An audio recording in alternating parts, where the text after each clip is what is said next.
A Tale of Two Cities by Charles Dickens. Book the Third, The Track of a Storm. Chapter 15. The Footsteps Die Out Forever. Along the Paris streets, the death carts rumble, hollow and harsh. 6 tumbrils carry the day's wine to la guillotine.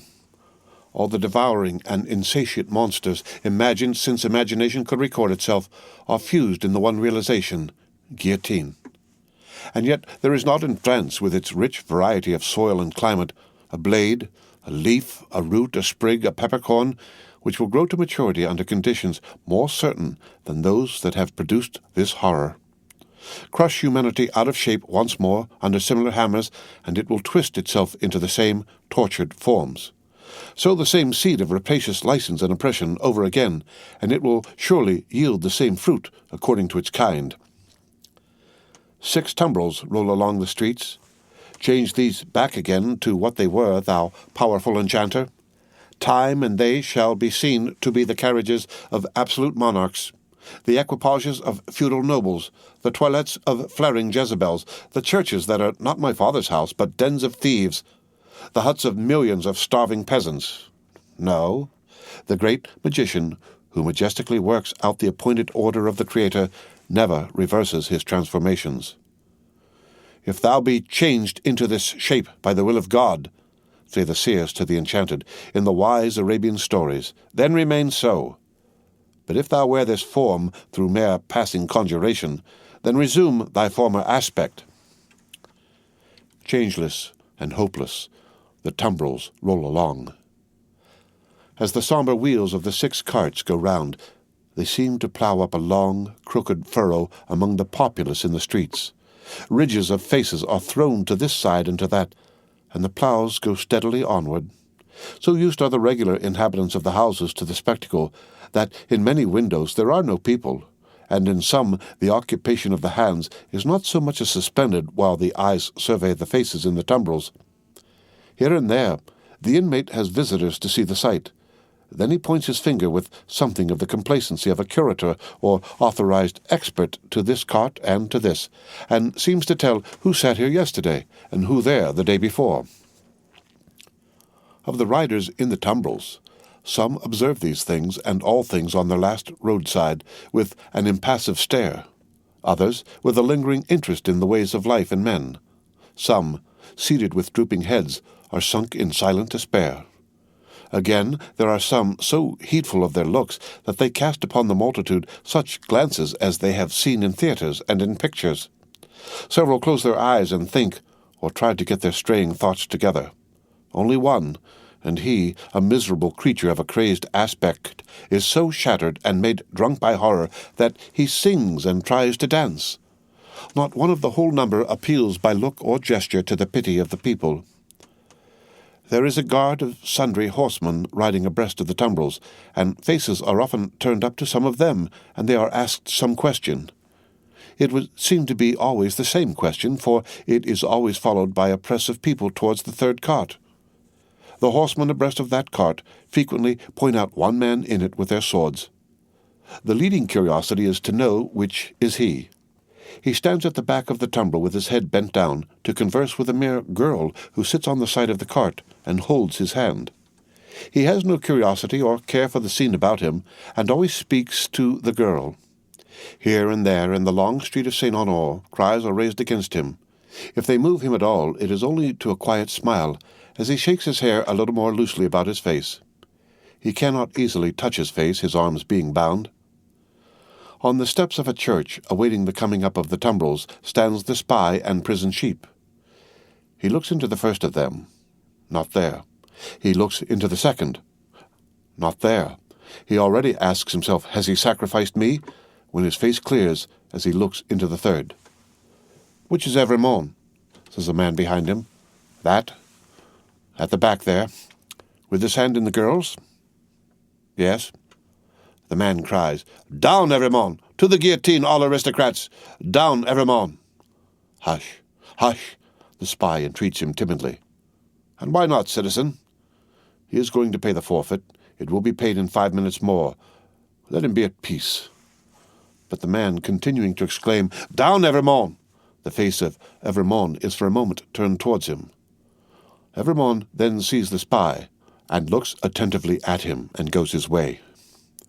The clocks are on the stroke of 3, and the furrow ploughed among the populace is turning round to come on to the place of execution and end. The ridges thrown to this side and to that now crumble in and close behind the last plough as it passes on, for all are following to the guillotine. In front of it, seated in chairs, as in a garden of public diversion, are a number of women busily knitting. On one of the foremost chairs stands the Vengeance, looking about for her friend. "Thérèse!" she cries in her shrill tones. "Who has seen her? Thérèse Defarge!" "She never missed before," says the knitting woman of the sisterhood. "No, nor will she miss now," cries the Vengeance petulantly. "Thérèse!" "Louder," the woman recommends. "Aye, louder, Vengeance, much louder, and still she will scarcely hear thee.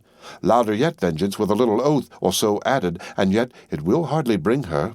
Send other women up and down to seek her, lingering somewhere, and yet, although the messengers have done dread deeds, it is questionable whether of her own wills they will go far enough to find her."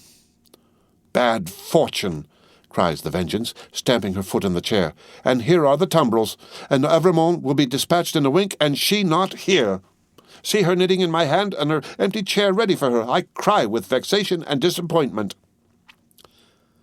As the Vengeance descends from her elevation to do it, the tumbrils begin to discharge their loads.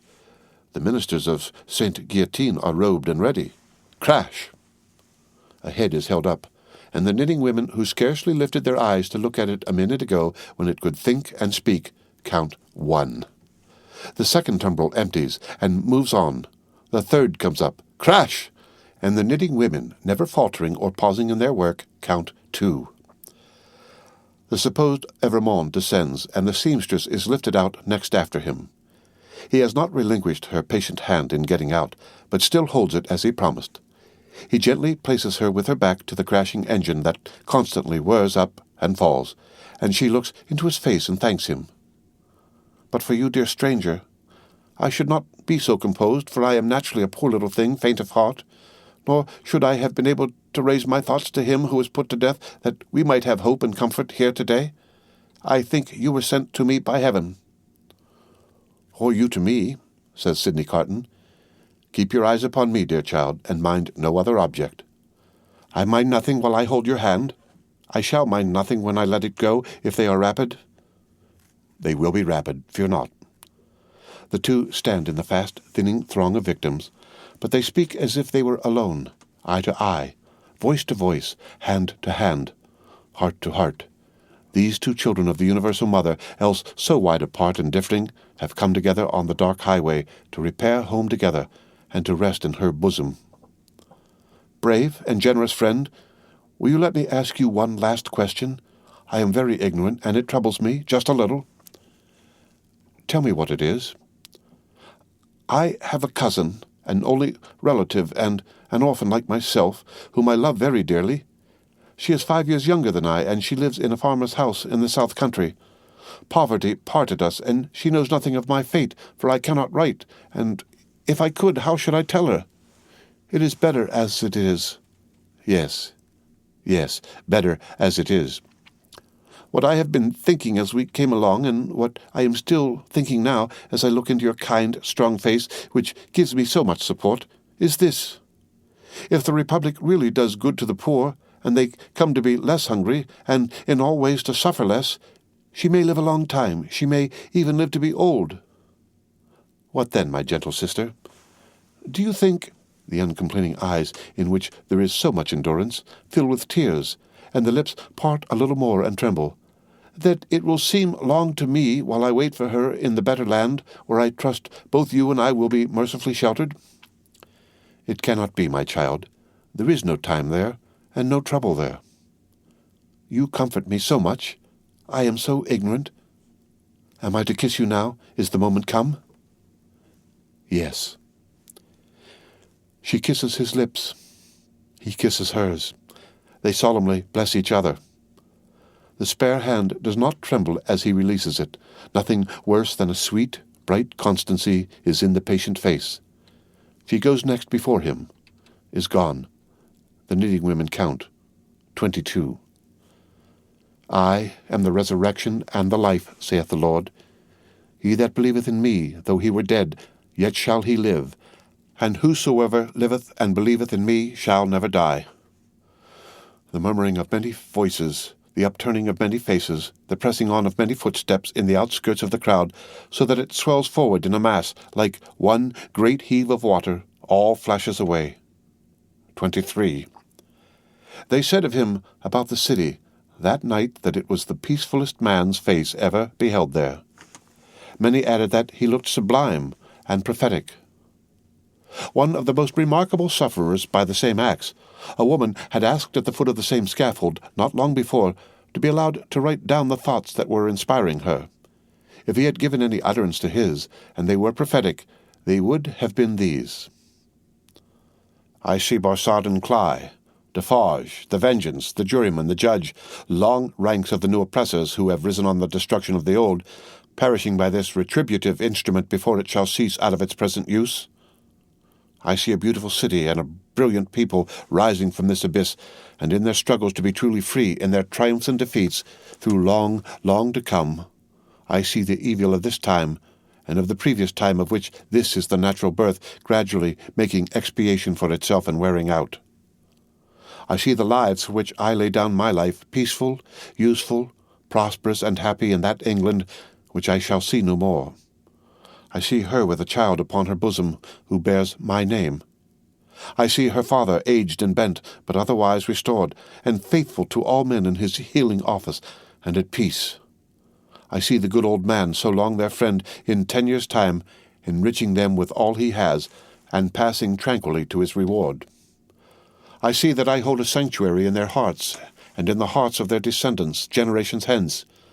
I see her, an old woman, weeping for me on the anniversary of this day.